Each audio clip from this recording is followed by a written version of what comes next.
A major development in improving GO train service between Kitchener and Toronto. Beginning next month, weekend trains are being added to the schedule.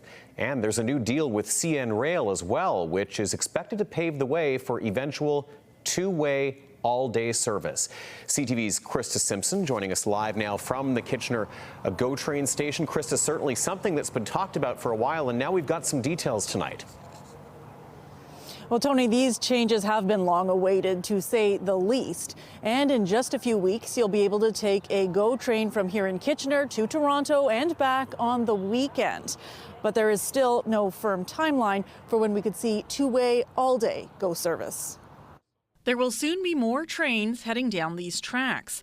Ontario's Minister of Transportation making the announcement Thursday morning.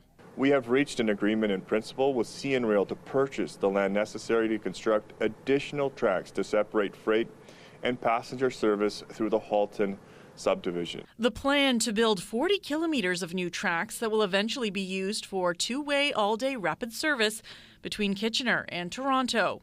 The agreement with CN also means that starting November 23rd. For the first time ever, there will be weekend GO train service to Kitchener. Right on, brother. 4 trips each weekend to start. Welcome news for many. I'm very excited about this because I'm only one living in Kitchener, my near and dear ones are living in Brampton.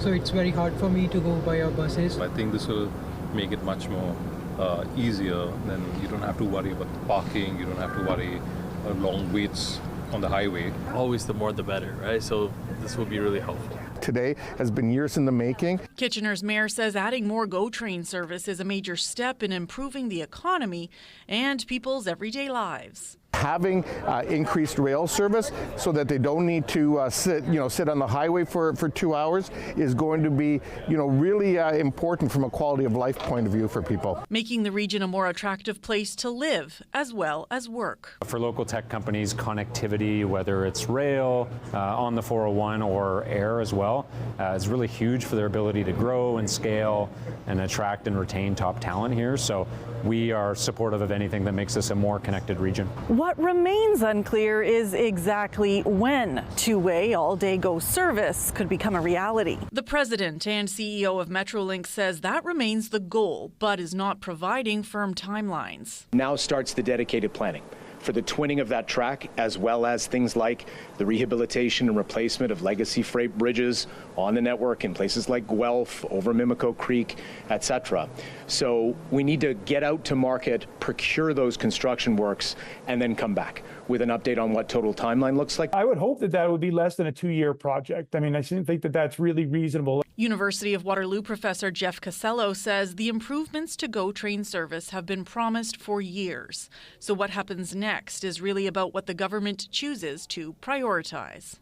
The construction companies that know how to do this work, we have that. What it really is about a government priority to moving this forward and dedicating the resources in a meaningful way. When two-way all-day GO service is actually implemented, it is anticipated you would be able to get from here in Kitchener to Toronto in an hour.